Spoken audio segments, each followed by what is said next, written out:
Bonjour à toutes et à tous et bienvenue pour ce nouveau podcast Let's Go Digital, les podcasts MBA-MCI, Marketing Digital et Commerce sur Internet de l'Institut Léonard de Vinci. Nous allons aujourd'hui parler des vidéos courtes, plus précisément de leur avenir en content marketing. Je m'appelle Roxane, je suis chef de projet chez Schneider Electric et serai votre animatrice ce jour. Je suis accompagnée de Julie Griset et Julie Pollard. Notre première intervenante, Julie Pollard, a suivi un programme grande école de l'Institut supérieur de gestion, où elle a poursuivi sa dernière année en spécialisation Digital Management et Web Stratégie. Elle est aujourd'hui élève du MBA-MCI en part-time. Julie, tu travailles dans le e-commerce. Peux-tu nous en dire un peu plus ? Alors, pour faire court, j'ai pu voir durant la crise de la Covid-19 à quel point le e-commerce est un levier fondamental et de plus en plus important pour les entreprises d'aujourd'hui. Le e-commerce a vraiment su faire ses preuves durant cette crise et représente maintenant l'avenir de demain. Je suis d'une nature assez curieuse et passionnée et c'est vrai qu'il y a toujours plus à apprendre sur ce domaine qui ne cesse vraiment d'évoluer d'année en année. C'est pour cela que j'ai souhaité poursuivre dans le e-commerce en tant que chef de projet e-commerce pour la marque Morgane. J'ai cru comprendre que tu avais une passion pour l'influence. Peux-tu nous en dire un peu plus ? Alors, je suis passionnée par l'influence et les nouveaux réseaux sociaux, notamment TikTok. J'ai réalisé mon mémoire de fin d'études sur l'implication des influenceurs à long terme chez les marques et j'ai souhaité faire ma thèse sur TikTok dans le cadre du MBA-MCI. C'est donc avec plaisir d'échanger avec vous sur le sujet des vidéos courtes. Merci beaucoup, Julie Pollard.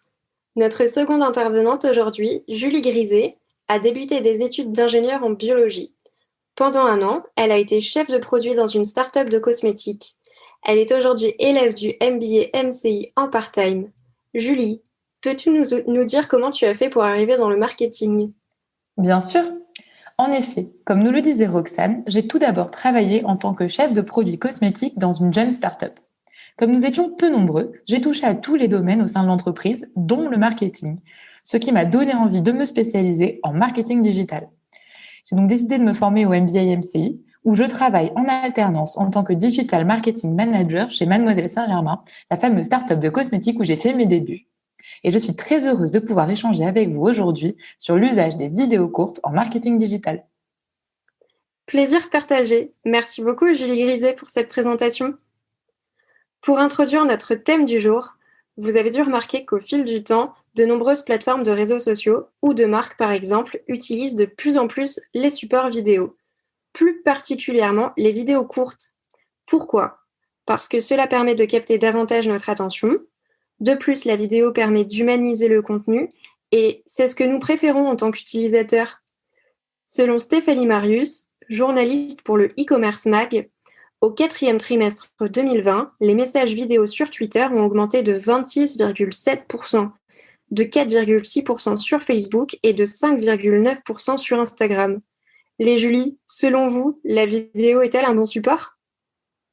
Bien sûr, Roxane, ne vous a-t-on jamais dit qu'une image vaut 1000 mots ? Alors imaginez l'équivalence pour une vidéo.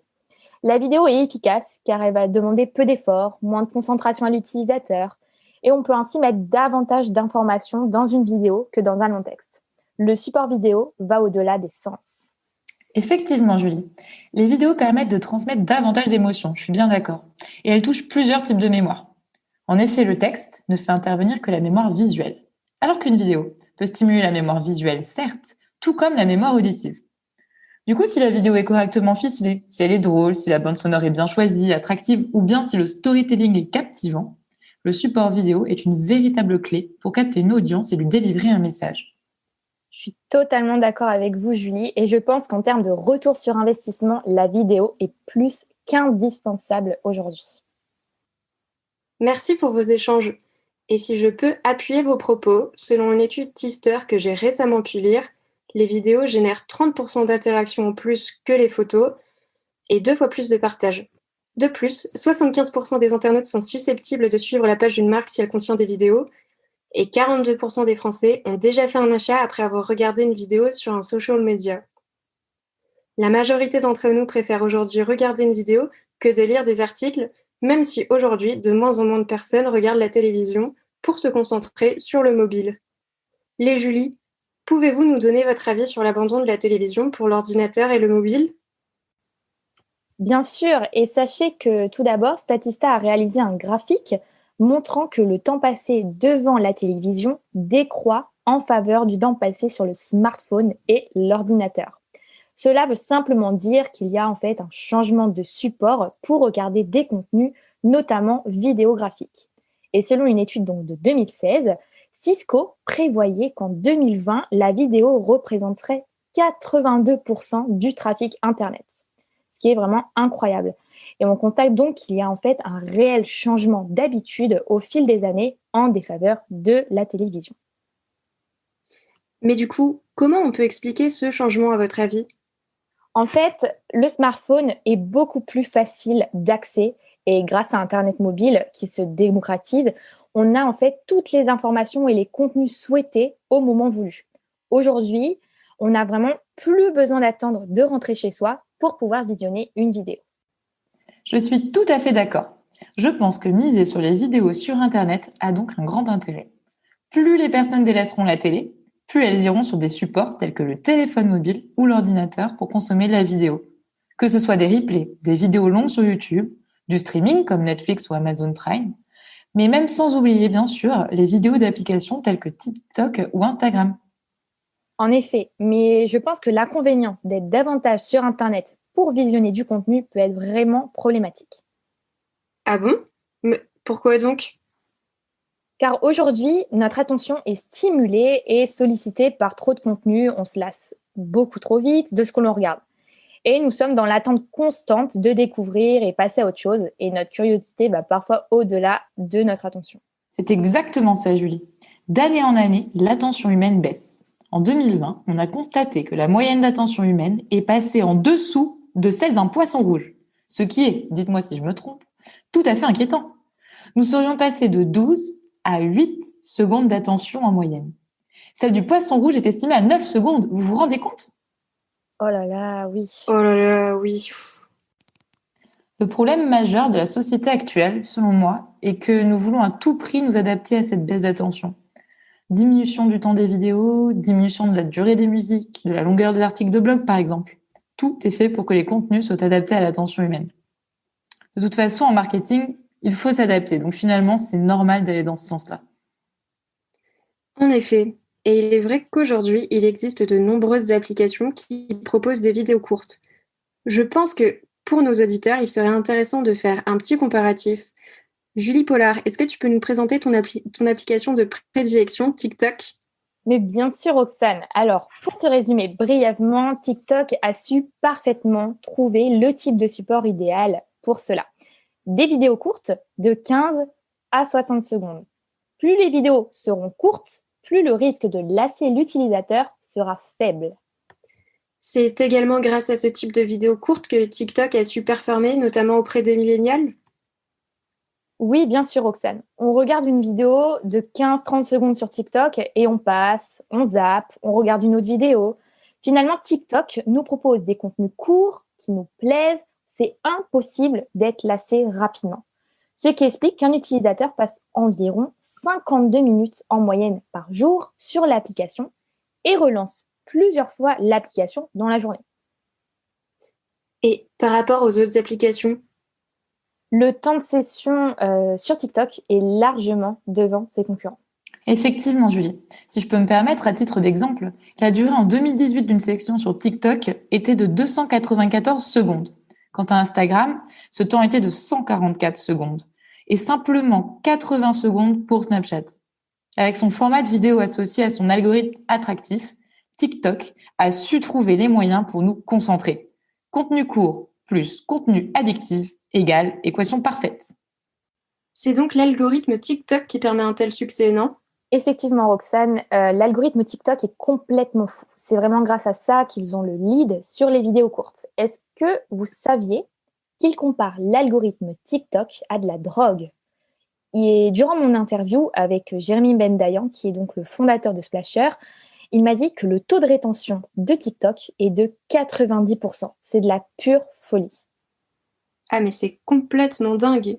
C'est vrai que quand je passe du temps sur TikTok, je ne m'arrête plus et j'enchaîne les vidéos. ByTheDance, le créateur de TikTok, a vraiment fait un exploit. Tout le monde essaie de les copier maintenant. On le voit bien. Instagram a un peu copié le concept de TikTok. Instagram a commencé donc par proposer du contenu vidéo dans les publications classiques, dans le feed, et probablement en voyant le marché de la vidéo en pleine expansion, notamment sur les mobiles, Instagram a lancé ce qu'on appelle les IGTV. Ce sont des vidéos de 1 à 60 minutes. Encore une fois, rappelons que l'attention humaine est fortement réduite depuis ces derniers temps. Les vidéos courtes sont donc à privilégier. Ainsi, voyons l'engouement pour les vidéos courtes chez son concurrent TikTok. Instagram a également lancé son propre type de vidéos courtes, les Reels. Le principe est similaire à TikTok, des vidéos courtes de 15 à 30 secondes. Mais tout le monde se lance dans les vidéos courtes. Il y a aussi YouTube, spécialisé de base dans les vidéos longues, qui a développé Shorts. Je crois que Shorts permet la réalisation de vidéos courtes de 15 à 60 secondes. YouTube commence seulement à développer ce type d'option sur sa plateforme et je crois que pour l'instant, elle est uniquement disponible en Inde et aux États-Unis. Et Snapchat, j'ai cru voir qu'ils ont lancé Spotlight. Snapchat a en effet également développé à son tour un système de vidéos courtes avec Spotlight. Bien que Snapchat avait déjà commencé en premier le système de contenu court, notamment, rappelez-vous, avec les stories de moins d'1 minute, Snapchat a souhaité suivre cet engouement en fait, des vidéos courtes à son tour sous un format plus ou moins similaire à TikTok. Donc Spotlight, il permet la réalisation de vidéos courtes de moins de 60 secondes, donc similaires à TikTok et Shorts de YouTube par exemple. D'accord. Et Julie, j'ai pu comparer TikTok, Reels et Spotlight. Finalement, Snapchat ne propose pas encore des vidéos si qualitatives et adaptées à nos centres d'intérêt et ou goût, comme peuvent déjà le faire ses concurrents TikTok et Reels, grâce à leurs algorithmes respectifs.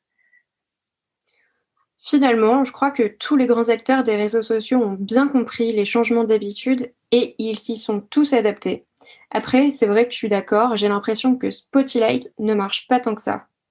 Totalement, Roxane.